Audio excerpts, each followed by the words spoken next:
Hai Sobat Film, balik lagi di channel ini. Mari kita mulai sebuah film yang berjudul Mumi. Cerita bermula jauh dari kebisingan kota di pedalaman Aswan, sebuah kota di Mesir. Suasana senja menyelimuti sebuah penggalian arkeologi ilegal yang dilakukan oleh sekelompok penjara makam yang dipimpin oleh seorang pria bernama Hisam. Mereka tidak mencari emas atau permata, melainkan sesuatu yang jauh lebih kuno, yaitu The Keeper of the Unspoken. Di kedalaman 10 meter di bawah permukaan pasir yang bergeser, mereka menembus dinding batu basalt yang tidak memiliki ukiran standar yang ada biasanya. Sebaliknya, dinding ini tertutup oleh pola-pola geometri yang membuat pusing siapapun yang menatapnya terlalu lama. Saat obor menyinari ruangan, mereka menemukan sebuah sarkofagus yang tidak terbuat dari emas, melainkan dari tanah liat yang mengeras dan tampaknya bernapas. Permukaan sarkofagus ini sangat dingin, mengeluarkan embun hitam yang sangat aneh. Hisam yang terobsesi dengan legenda Nasmaranian memerintahkan anak buahnya untuk membuka segelnya. Ketika segel itu retak, suara yang keluar bukanlah desis udara, melainkan bisikan ribuan orang yang tertahan dalam cerita. Salah satu sejarah seorang pria muda yang ketakutan, mencoba mundur namun kakinya tersangkut. Dalam hitungan detik, tubuh mereka tersedot ke arah sarkofagus dengan kekuatan vakum yang sangat luar biasa. Tulangnya retak dengan suara yang memuakkan saat tubuhnya ditarik ke dalam celah ruangan yang sangat sempit. Seolah-olah sarkofagus itu memakan dagingnya untuk menggantikan energi yang hilang selama ribuan tahun.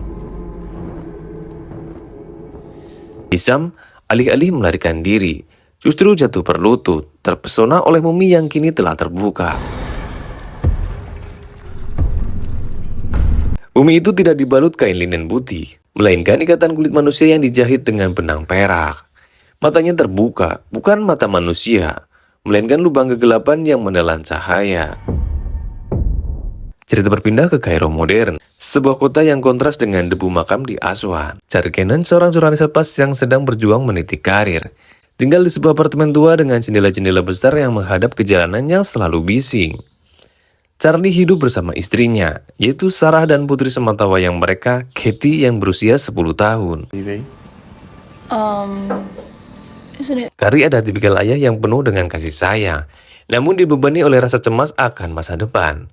Kehidupan mereka tampak normal, sarapan dengan sereal, tawa Katie yang renyah saat berangkat sekolah, dan rutinitas kerja yang monoton. Namun di balik itu ada keretakan kecil dalam rumah tangga mereka. Charlie sering merasa diawasi oleh bayang-bayang di sudut apartemennya, sebuah gejala sisa dari sebuah peristiwa traumatis masa lalu yang tidak pernah dia ceritakan kepada Sarah. Amina seolah tidak melihat Katie sebagai seorang anak kecil, melainkan sebagai sebuah wadah atau proyek yang sedang ia tunggu-tunggu. Pada suatu sore yang mendung, Amina mengundang Sari dan keluarganya ke rumahnya untuk acara makan malam perayaan persahabatan anak-anak mereka. Ia menyadari bahwa permen yang diberikan Amina kepada Katie bukanlah permen biasa. Permen itu dibungkus dengan kertas yang memiliki simbol yang sama dengan pola geometri yang pernah Charlie lihat. Dia melihat dalam riset jurnalisme investigasinya tentang aliran pemujaan kuno di Mesir. Badai pasir musiman yang dikenal sebagai Hasim mulai menyapu Kairo. Suara angin yang menderu di luar jendela terdengar seperti jeritan manusia. Amina mulai melantunkan sesuatu dalam bahasa yang terdengar sangat tua. Bahasa yang membuat telinga Sari berdenging sakit.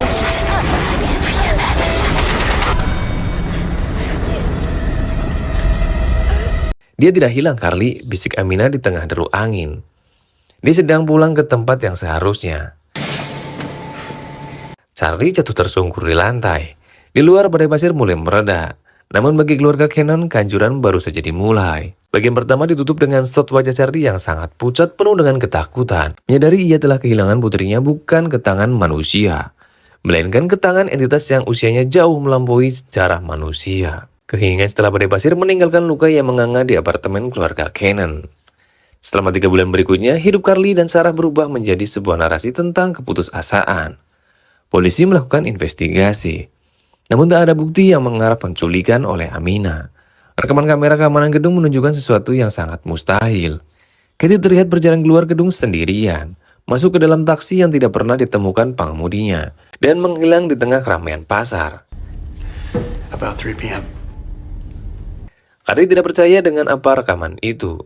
Ia tahu ada sesuatu yang lebih gelap di balik kehilangan putrinya.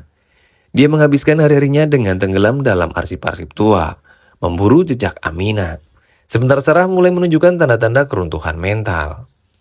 Namun keajaiban yang mengerikan itu datang pada suatu malam Selasa yang sangat dingin. Pintu depan apartemen mereka diketuk dengan pola yang aneh. 3 ketukan cepat, 1 ketukan lambat berulang kali selama 3 kali. Saat Charlie membuka pintu, ia menempati Katie berdiri di lorong yang remang-remang.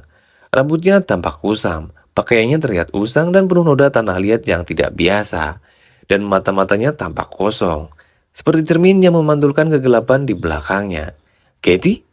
Suara Sarah bergetar, memecah hening saat ia berlari memeluk putrinya. Namun, Katie tidak membalas pelukan itu.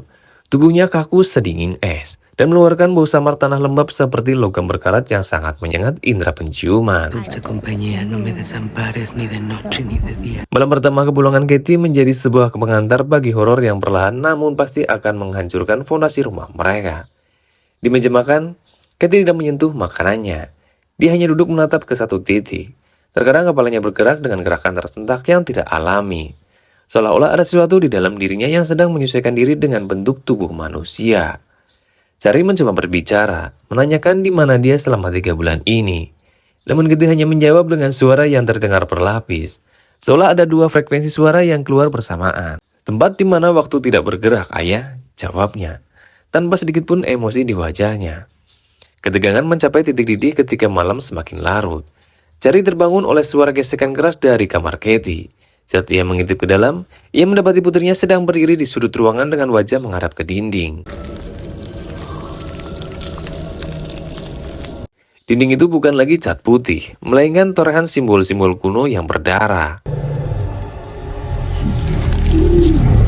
Di balik baju piyamanya, kulit Katie tampak persisik, seolah-olah dia sedang mengalami proses mumifikasi yang terbalik. Apakah itu halusinasi karena kelelahan, atau sesuatu yang lebih jahat? Keesokan harinya, perubahan itu menjadi semakin nyata. Katie mulai menunjukkan ketidaksukaannya yang sangat ekstrim terhadap cahaya matahari. Dia akan menarik semua tirai apartemen, menjadikan rumah itu mereka sebuah gua yang sangat pengap.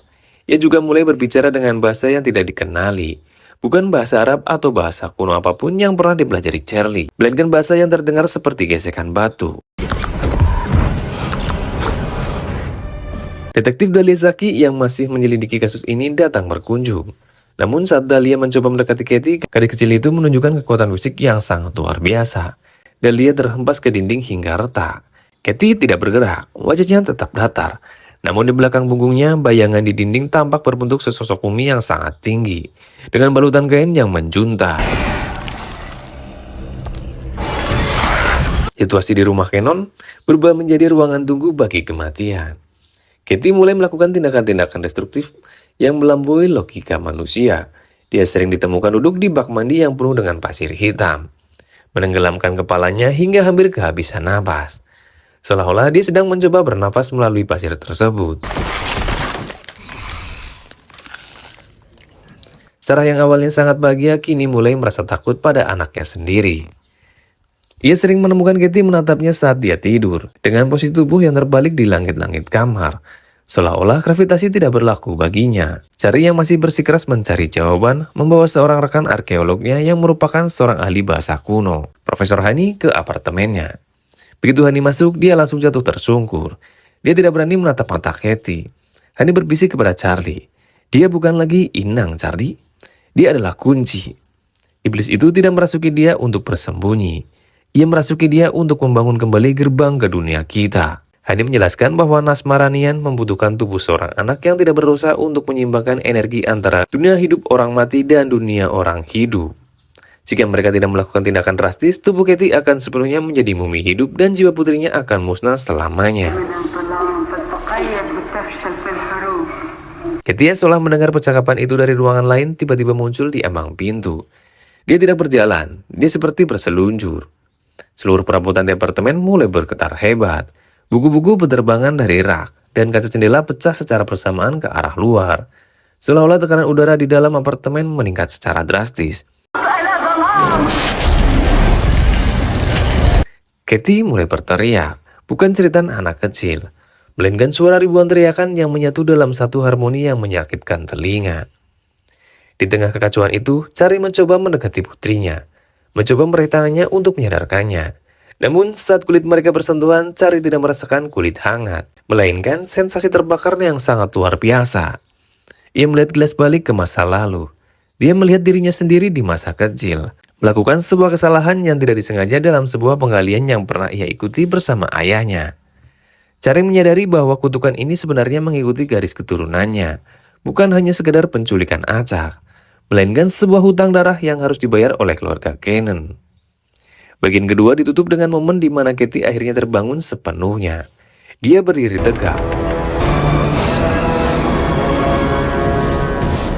Dia menatap Charlie dengan tatapan yang penuh dengan kebencian. Seolah-olah dia telah melihat seluruh riwayat dosa Charlie. Hutang itu harus dibayar dengan jiwamu, ayah.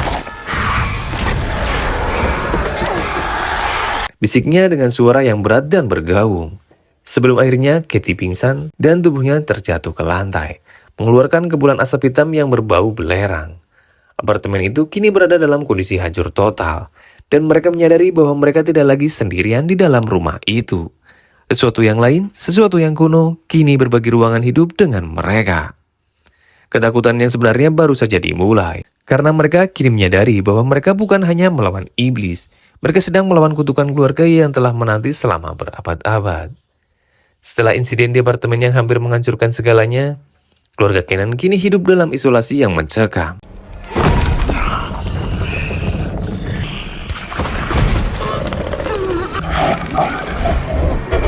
Menyadari bahwa ia tidak bisa lagi mengandalkan logika medis atau bantuan pihak berwenang. Katie, meskipun dalam kondisi koma, mulai memanifestasikan ingatan dari mimpi tersebut ke dalam ruangan. Dinding-dinding apartemen mulai retak dan mengeluarkan pasir hitam halus yang tak henti-hentinya mengalir, menelan perabotan dan mengubah apartemen modern tersebut menjadi labirin batu yang sangat menyesakan. Sarah mendengar suara-suara dari balik tembok, suara ayahnya yang sudah meninggal, suara neneknya, dan suara ribuan orang. Entitas itu tidak hanya ingin menggunakan tubuh Katie. Ia ingin menggunakan Katie untuk membuka pintu 9 neraka yang akan membiarkan kegelapan Aswan menelan seluruh kota. Kari menemukan catatan-catatan penting tentang ritual Asetra. Satu-satunya metode mencabut entitas Nasmaranian dari tubuh Inang tanpa membunuh sang Inang itu sendiri.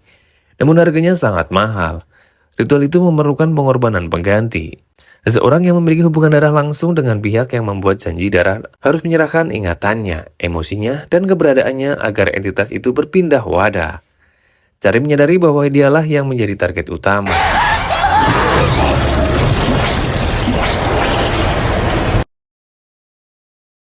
Jika ritual penyempurnaan tidak selesai sebelum fajar, tubuh Katie akan mengeras menjadi batu selamanya. Dan jiwa gadis itu pun akan terjebak dalam kekosongan abadi sebagai pelayan iblis. Charlie harus melakukan pilihan mustahil. Apakah dia akan membiarkan Katie menjadi inang permanen, atau apakah ia harus menawarkan jiwanya sendiri sebagai pengganti, yang berarti dia akan melupakan identitasnya, istrinya, dan seluruh kehidupannya.